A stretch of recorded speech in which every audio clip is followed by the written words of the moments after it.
ang kaalamang pangkalusugan.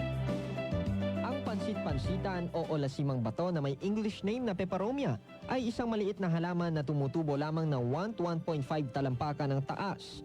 Mayroon itong kulay berde, hugis puso ng mga dahon at maliliit na bulaklak sa isang spike.